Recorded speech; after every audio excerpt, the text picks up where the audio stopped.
Good morning, मैं हूं BK Singh और आप देख रहे हैं शाही पाठशाला। Daily hand retain current affairs लेकर मैं आपके बीच उपस्थित होता हूं। तो आइए शुरू करते हैं। आज है 24 जुलाई 2022 और पेज संख्या 134। तो आइए शुरू करते हैं। पहला है, हाल ही में प्रकाशित पुस्तक the architect of new BJP, how Narendra Modi transform the party. इसके लेखक, ये पुस्तक का नाम है, पुस्तक के लेखक कौन है? तो इस पुस्तक के लेखक हैं अजय सिंह। यह पुस्तक काफी इंपॉर्टेंट है, इसलिए आपको इस लेखक का नाम भी इंपॉर्टेंट समझकर याद रखना पड़ेगा। तो क्या नाम है पुस्तक का? The architect of new BJP, how Narendra Modi transform the party. इसके लेखक हैं अजय सिंह। आइए नेक्स्ट है, भारत में खुदरा महंगाई दर जून 2022 में कितना रहा है? खुदरा महंगाई दर जून 2022 में कितना रहा है? ये रहा है आपका 7.01%। कितना रहा है? 7.01% जो है जून माह का खुदरा महंगाई दर रहा है। उसके बाद यहाँ मैं जानकारी दे दूं, भारत में खुदरा महंगाई दर जो है सांख्यिकी और कार्यक्रम कार्यान्वयन मंत्रालय जारी करता है। खुदरा महंगाई दर का आकलन उपभोक्ता मूल्य सूचकांक यानी CPI के आधार पर किया जाता है। खुदरा महंगाई दर का आकलन कैसे किया जाता है? उपभोक्ता मूल्य सूचकांक के आधार पर यानी कस्टमर प्राइस इंडेक्स के आधार पर जारी किया जाता है। खुदरा महंगाई का आकलन ग्रामीण एवं शहरी क्षेत्रों के लिए अलग अलग किया जाता है। थोक महंगाई जो है अलग संगठन जारी करता है और खुदरा महंगाई दर जो है अलग संगठन जारी करता है। खुदरा महंगाई कौन जारी करता है? सांख्यिकी और कार्यक्रम कार्यान्वयन मंत्रालय। और थोक महंगाई दर कौन जारी करता है? तो minister of commerce and industry यानी वाणिज्य और उद्योग मंत्रालय के द्वारा थोक महंगाई दर जारी किया जाता है। तो इस प्रकार से याद रखिएगा कि जून माह में जो खुदरा महंगाई दर था वो कितना था? आपका 7.01%। आइए नेक्स्ट है, हाल ही में सुर्खियों में रहा हाटी समुदाय। कौन सा समुदाय? हाटी समुदाय का संबंध किस राज्य से है? तो हाटी समुदाय का संबंध है हिमाचल प्रदेश से। हाटी समुदाय चर्चा में क्यों रहा? क्योंकि हिमाचल प्रदेश के सिरमौर जिला के ट्रांसगिरी क्षेत्र में रह रहे हाटी समुदाय को जल्द ही जनजातीय समुदाय का दर्जा दिया जा सकता है। हाटी समुदाय लंबे समय से जनजातीय समुदाय का दर्जा लेने के लिए जो है मांग करते चले आ रहे थे, तो उनको जनजातीय समुदाय का दर्जा मिलने वाला है, इसलिए हाटी समुदाय जो है चर्चा में है। आपको याद रखना है कि हाटी समुदाय का संबंध जो है हिमाचल प्रदेश से है। आइए नेक्स्ट है, वर्ल्ड चैंपियनशिप में नीरज चोपड़ा ने 88.13 मीटर जैवलिन थ्रो के साथ जो है कि कौन सा मेडल जीत लिया है? तो नीरज चोपड़ा ने सिल्वर मेडल जीत लिया है। किस चैंपियनशिप में जीता है? तो वर्ल्ड चैंपियनशिप में नीरज चोपड़ा ने जैवलिन थ्रो में 18.13 मीटर थ्रो के साथ जो है सिल्वर मेडल जीत लिया है। तो ये आपके लिए ज़्यादा इंपॉर्टेंट है। मैं यहाँ पर थोड़ी जानकारी दे दूं कि भाला फेंक में पीटर्स ने गोल्ड मेडल जीता है। पीटर्स ने यह गोल्ड मेडल 90.54 मीटर भाला फेंक कर उन्होंने गोल्ड को अपने नाम कर लिया है। तो याद रखिएगा, गोल्ड मेडल किसने जीता है? पीटर ने। और भारत के नीरज चोपड़ा ने सिल्वर मेडल जीता है। आइए नेक्स्ट प्रश्न है, पारसनाथ पहाड़ी जो जैनियों का एक पवित्र स्थल है किस राज्य में स्थित है? तो पारसनाथ पहाड़ी जो जैनियों का एक पवित्र तीर्थ स्थल है झारखंड राज्य में स्थित है। झारखंड के मुख्यमंत्री हेमंत सोरेन ने एक नई झारखंड पर्यटन नीति का शुभारंभ किया है। कहां पर? झारखंड के मुख्यमंत्री हेमंत सोरेन ने दिल्ली में नई झारखंड पर्यटन नीति का शुभारंभ किया है।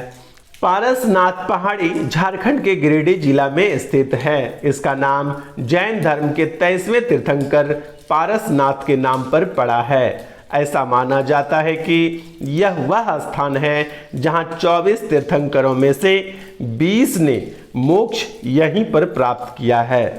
तो याद रखिएगा कि पारसनाथ पहाड़ी किस राज्य में स्थित है?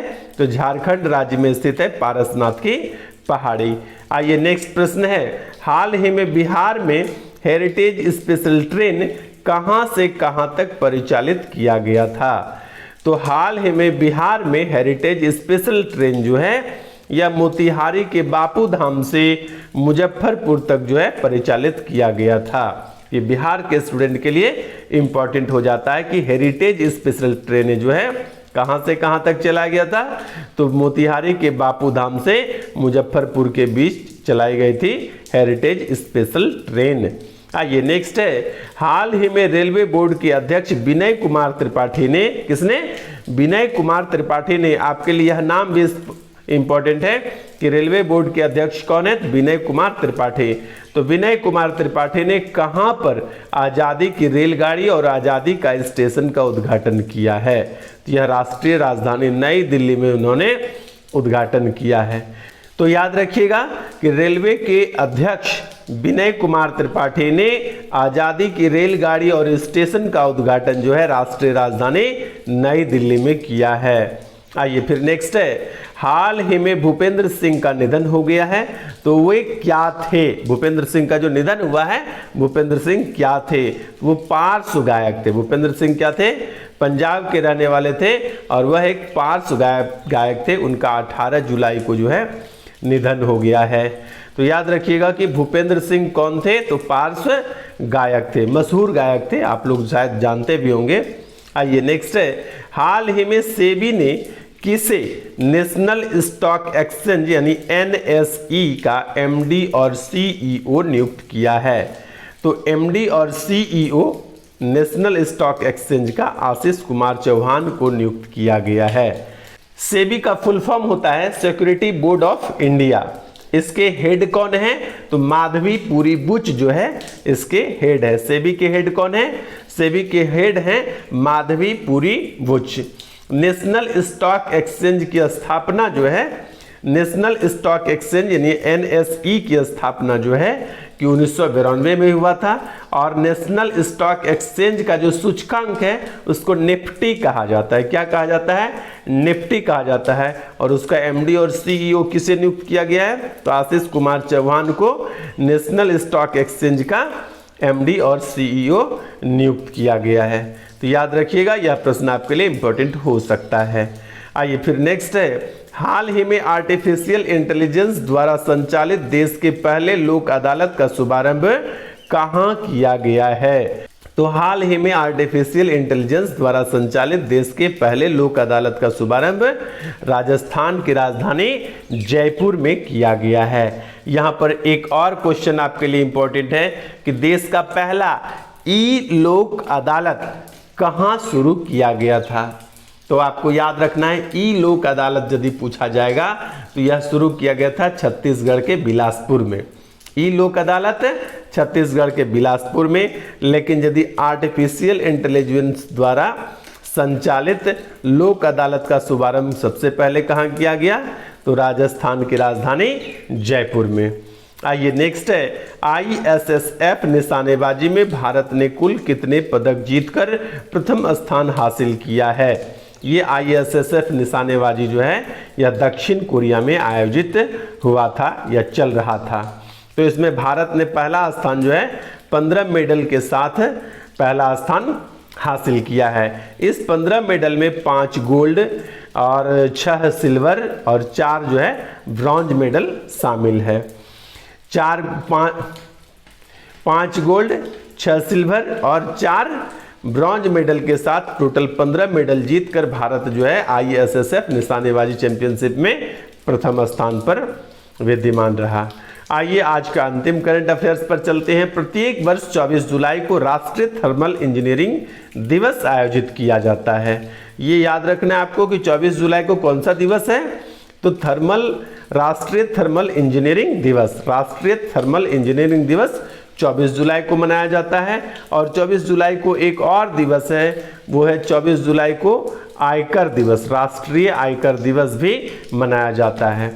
तो याद रखिएगा राष्ट्रीय थर्मल इंजीनियरिंग दिवस और आयकर दिवस यानी इनकम टैक्स डे जो है दोनों के दोनों 24 जुलाई को मनाया जाता है। तो ये था आज का हमारा करंट अफेयर्स। बने रहिए शाही पाठशाला के साथ। आज के लिए इतना ही, धन्यवाद।